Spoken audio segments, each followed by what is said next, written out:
Hello and welcome to IGPP Expert Talks. I'm Hina Goswami, editorial consultant with IGPP, Institute for Governance, Policies and Politics, New Delhi. On November 5th, 2024, the US citizens will elect their next president. The election in USA has raised considerable excitement among Indian audience as well, and hence IGPP has begun an educational series to introduce the audience to the various facets of the electoral procedure and reflect on the issues that are important to the American voters. The program would further reflect upon the consequences of the voters' choice on the larger world with particular focus on India and highlight the role played by Indian and other diaspora communities in the US election. Last week, the American political landscape was rocked by a shocking incident as an assassination attempt was made at former President Donald Trump as he was addressing a rally in Pennsylvania. Trump was in middle of delivering his rally speech when the sound of multiple gunshots suddenly rang out. Trump grabbed his right ear and dropped to the ground as Secret Service agents rushed to the stage, protecting the former president, while several more gunshots could be heard. About 45 seconds after the former president was shot, the shooter was also shot down. The FBI identified the shooter as 20 years old Thomas Matthews Crooks of Bethel Park, Pennsylvania, and no motives have yet been identified for the shooting. A spectator lost his life in the shooting and two others were critically injured. The shocking episode that threatened Trump's life raises grave questions about security lapses and have also brought to light once again the intense polarization that the American society faces. In the aftermath of the attempt, United States President Joe Biden and his Republican challenger Donald Trump have called on Americans to put aside political divisions and come together.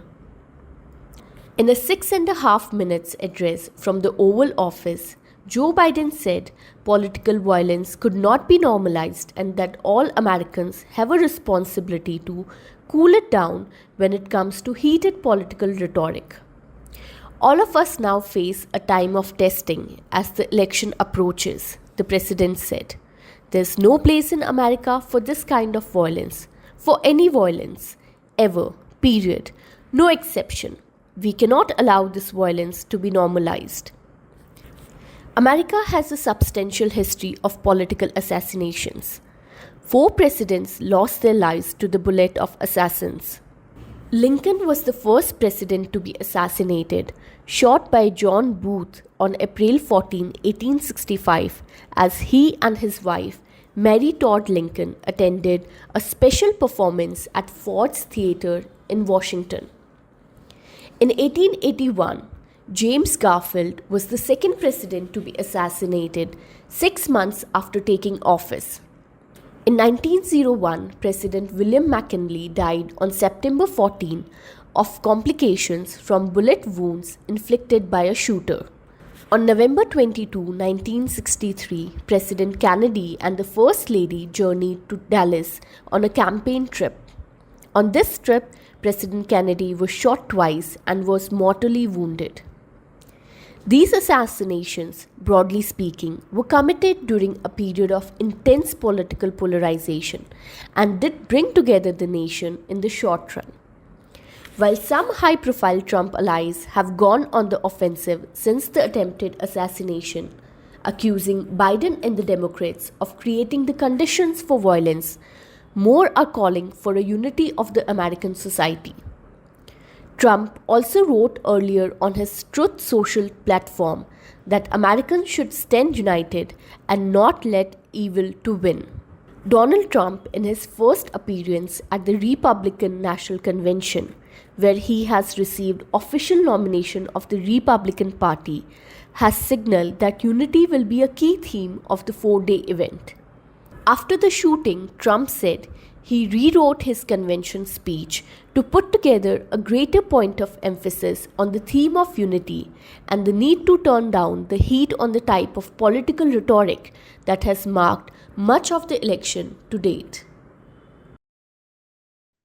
In our ongoing series about the US presidential elections, today we discuss the shocking incident of assassination attempt made on former President Donald J. Trump with Professor Soren Singh. Professor Soren Singh is former chairperson and faculty at Center for International Politics, Organization and Disarmament, School of International Studies, Jawaharlal Nehru University, New Delhi. A distinguished scholar, author of 18 books, he is visiting faculty at many international institutions of great repute and is also a contributor to news portals and newspapers like Asia Times, China Daily, The Hindu, Hindustan Times, New Indian Express, and is often cited in news media analysis and reports. Welcome to IGPP Expert Talk, sir. Very glad to have you back once again. Thank you, Hina, for having me on your program back again. So, what do we know about the assassination attempt that was made on Donald J. Trump? A major security failure or an act of domestic terrorism? How would you describe it? I think this is the most covered assassination attempt in US elections so far. And before this, President Kennedy's assassination was the most debated and most publicized event in that sense. But not just media, the social media actually has presented all kinds of perspectives, including conspiracy theories. There are people on both sides. One side claiming that this was an attempt to eliminate a presidential candidate. The other side has people who are saying that this could be even a stage-managed effort to become more popular. So I think this is the most contentious, most widely debated and publicized event of this kind ever to happen in midst of US elections, which also means that it is extremely difficult to know what is the truth behind it. Including the so-called assassin. There are all kinds of commentaries on that young man himself. So I assume until a formal investigation report comes out, which we all must believe in that sense, we will know the details and reality of what actually has happened. But before I close my comment on this question, let me also say this is not completely unusual to happen in United States. Now the media is full of the timelines and details of how many other sitting presidents or presidential candidates were victim of similar attempts or attacks, which I think is a much serious question to address in that sense. And it's unfortunate that this happened, and it's at the same time fortunate that the candidate was not heard very seriously and survived. But this definitely, such an event changes the very contours of election campaign and possibly the future outcomes of such an election as well. In that sense, this could be seen as a very, very important inflection point in elections in United States that almost go for 2 years, definitely for 1 full year, which again is unlike any other country where elections don't take that long. And in that sense, there are multiple ways to look at what happened and what are its implications. And some of that will be known over coming weeks and maybe even coming decades. The US is not only the most powerful country in the world, or one of the most powerful countries in the world, but also the oldest democracies of the world. And in a country where democratic traditions are well established, why do we see this recurring recourse to violence? I think that's a very important point. The world has been debating about what could be the most formidable challenges for United States, which apparently, as you said, is the most powerful country on planet Earth. But among the challenges, people have often highlighted this whole culture of violence, domestic violence, the gun culture, which often makes possessing and using weapons extremely easy. And one has seen repeated examples of shootings in schools, or shooting in public places. And I just mentioned earlier a large number of cases of politicians becoming themselves victims of such possession and use of violence. Now, let me add a second point to the easy access to guns is also this whole partly democracy is responsible polarization of societies, which extremely is a problem in United States and is also a problem in several other countries.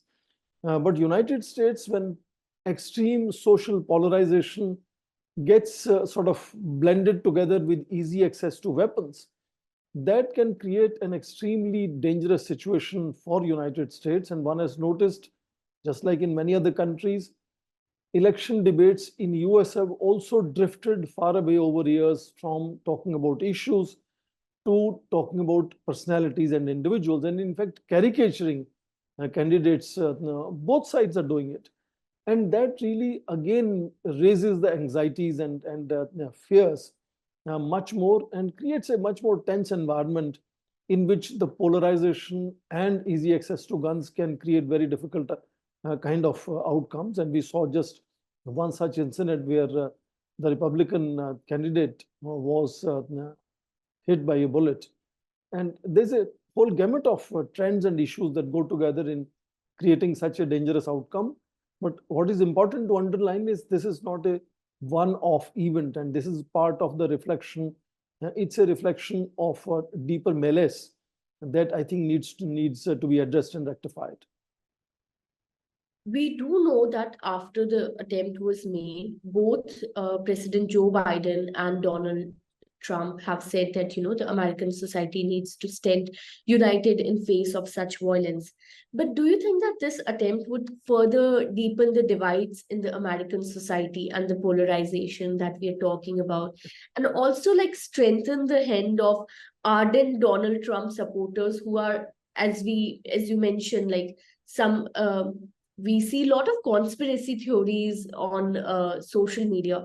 So do you think it would also further fuel those conspiracy theories, and like maybe push people to the extreme even more? I think I would like to underline deeper undercurrents or trends rather than identify individuals or parties as people responsible for something like this. And I think we need to address those trends. And incidents like this, of course, come as a wake-up call.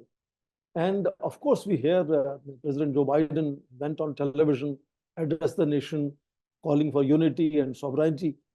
And I hope that sentiment, which is immediately visible in several of the advertisements being withdrawn, the whole recasting, recalibration of the election campaign on both sides, I hope that sovereignty and call for unity will have impact beyond few weeks. I hope that those deeper undercurrents do not really push back both sides campaign back into the same ugly fashion, the way some of those gestures were made, some of those comments were made, and some of those advertisements which are used in election campaigns. So I only hope that this wake-up call will get a far more serious response rather than just lip service from candidates on both sides. And because that is something which is important, because whosoever gets elected will have to deal with the same state, same society, same economy. And therefore, these challenges are something that will survive elections. And anyone who's elected president will have to deal with these deeper undercurrents. And therefore, I think both sides should look at this as a wake-up call where they need to seriously act upon it and make sure that some of the deterioration, shall we say, that has happened over years in public discourses in United States, and I'm saying also in several other countries, is something that one has to really worry about. Just like we talk about irreversibility of climate change crisis, I think there is also a question of irreversibility of deterioration of public discourses, particularly that we notice happening in electioneering. And I suppose that United States, that often treats itself as a world leader, will showcase that by example, that they will take serious note of what has happened and make serious effort for course correction. As you mentioned, that this incident has also re-triggered the debate on gun violence in the US, and Republican Party has up till now been more pro purchase of gun and rather lenient gun purchase policy. Do you think that it's time that the Republican Party and its leader really rethink their stance on gun policies, as ultimately nobody would escape the violence that it may unleash? That's right. I think whosoever was holding back on this issue, and I understand largely it is the Republican Party, but you can find people in the Democratic Party also. There needs to be a national consensus because the gun lobby in the United States is very powerful lobby, and it has so far ensured that Congress, which has repeatedly considered these proposals of having very stricter regulations of gun purchase, etc., has not been able to legislate on these proposals that came to United States Congress. So there needs to be a stronger consensus on better regulation of guns. It's surprising how the most sophisticated kinds of weapons can be easily possessed by individuals. Not only possessed, but they could be, walking around carrying these weapons, just as something happened in this case. Media reports are saying that people who had come to attend that rally of Donald Trump had noticed this man, had even tried to sort of alert the security services there. But at that time, it was not taken as seriously, partly because this is seen as part of things being normal as they are. And I think both at the level of state legislation, and I think more so at the level of social norms being created in terms of against possession and use of weapons like this, is something that needs to be seriously taken up. I hope, as I said, that the sentiment of addressing these problems goes beyond few weeks, and entire American society needs to address this, because if anyone lives in the United States, and supposing many of them choose to leave United States, very often the reason has been their concern about gun violence in the United States, and moving to other countries where they think that the gun culture is not like the one in the United States. So US should, over a period of time, perhaps become careful in terms of their international image also being important for them to address, and not being seen as a most violent society. In that sense, I hope, as I said, one can only hope that this will lead to both efforts at the level of state legislating more stricter regulations, but also at the level of society addressing these issues in terms of strengthening their anti-gun culture norms, and putting that in perspective in that sense, so that even law will have a better efficacy once the law is enacted. Following the attempt, Donald Trump received a hero's welcome at the Republican National Convention, which was just 2 days after the attempted assassination. To derail a little from the topic, please share with our audience what these conventions are, and has in some ways Donald Trump overtaken the Republican agenda and platform? That, of course, let me first deal with Donald Trump as a candidate.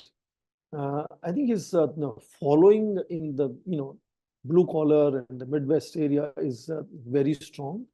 So he has a very dedicated kind of supporters that you remember in January of what was the year, I forget now, had even stormed the Capitol Hill. I mean, that kind of following President Donald Trump had shown at that time. So even among Republicans, one has noticed that there has been hardly any candidate who tried to, sort of also explore becoming a Republican candidate. Nikki Haley briefly tried for it, but he's been kind of uncontested nominee potentially of the Republican Party.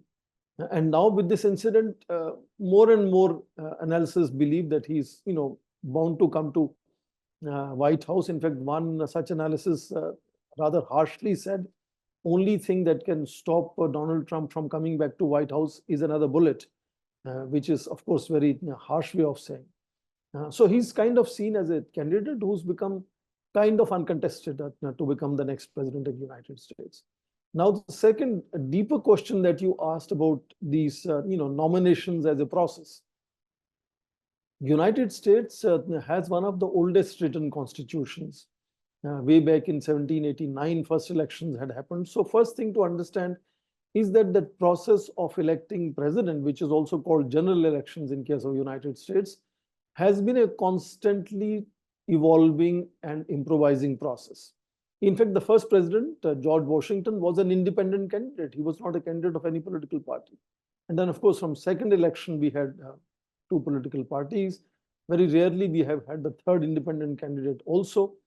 And there is a whole process of how each of these two parties first nominate who will be officially their candidate.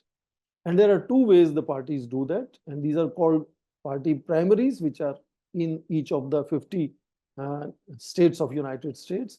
Some of the states follow the procedure, what is called party primaries, others follow party caucuses.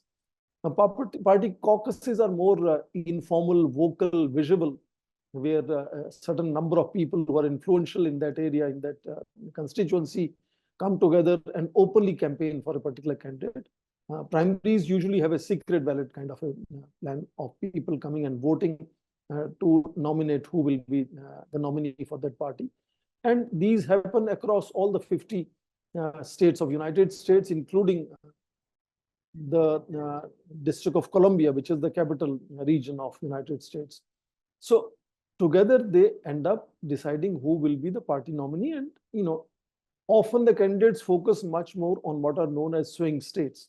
There are states that are known as strongly Republican states. There are states that are known as strongly Democratic states. And swing states become much more important in that sense. So you often read about candidates focusing more on swing states, and then the national primary happens where the nominee is formally announced as to who will be the party's nominee. And then, of course, elections happen, which again is a very special process of creating electoral college.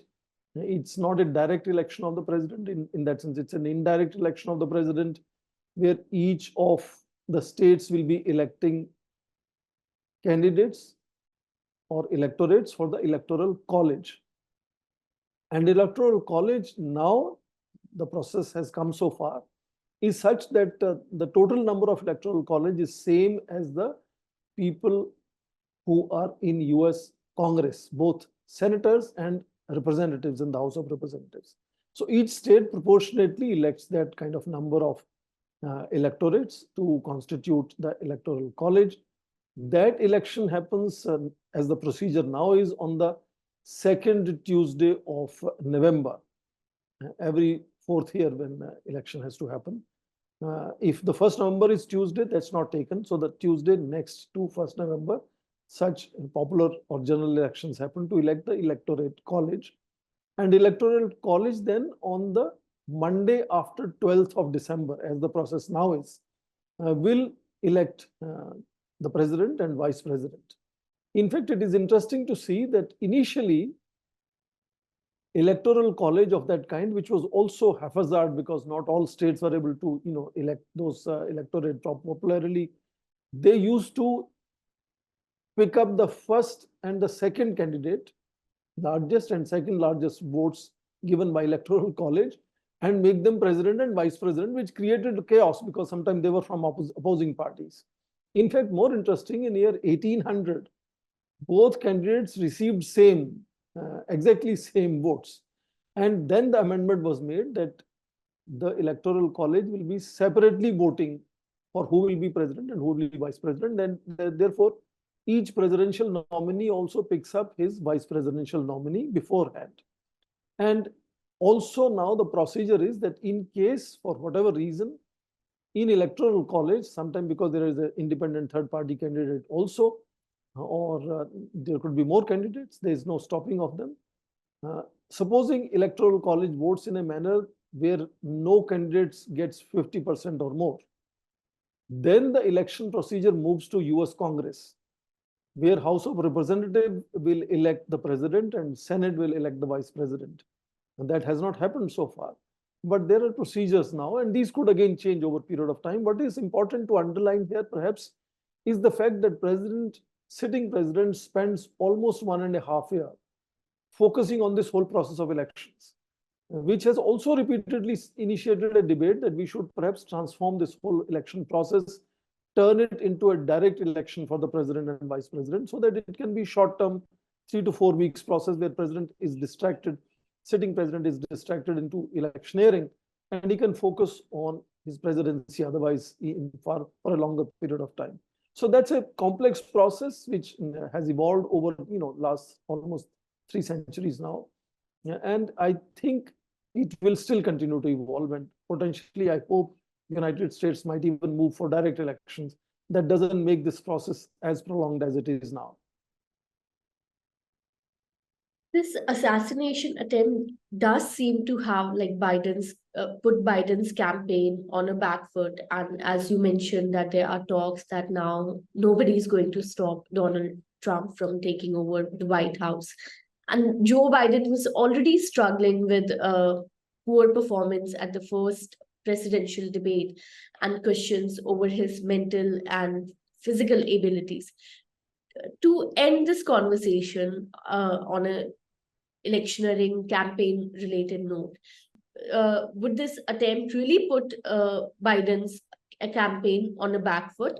And were those questions about his health and abilities, were they justified in the first place?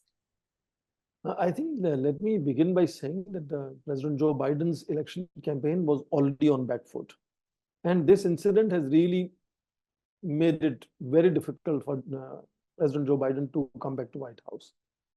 First of all, there have been disgruntled voices even within the Democratic Party. Even Michelle Obama at some stage on a radio interview had mentioned that if Donald Trump is likely to be the candidate from Republicans, we need a much younger candidate to be nominated from the Democratic Party. And likewise, there are multiple other voices which have come out in open and mentioned things like these. Yes, lately, the questions about President Joe Biden's health have also come out in open. Indeed, the candidate, former President Donald Trump, has himself been caricaturing some of these things in his election rallies. I think it is only fair to ensure that the candidates for presidential elections are believed by their electorate as physically, mentally fit. And those should not be issues in debate. In fact, I mentioned earlier that instead of debating on issues, elections have become about debating about individuals and personalities.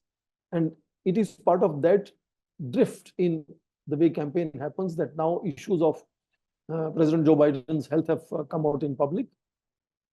So I think it's not just this event which has, as you mentioned, put Democratic campaign on the back foot.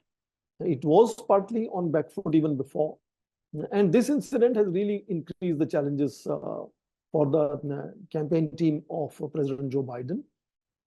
Miracles can always happen, but I think if you look at the realistic assessment at this stage, it looks very likely that President Donald Trump is very likely to come back to White House and have a second term, which again will be unusual because presidents have either had continuous 2 terms or they only had 1 term. And we will also have to wait and see what President Donald Trump will do when he comes back to White House, as far as his repeated statements about him having not lost election last time.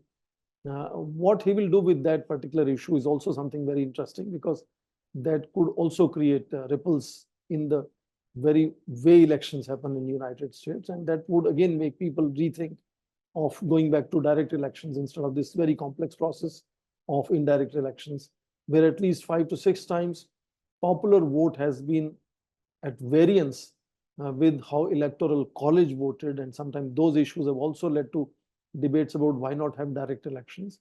So I think coming back of President Donald Trump and of course this incident could raise several issues of rethinking about how one can reform the very process of electing US presidents.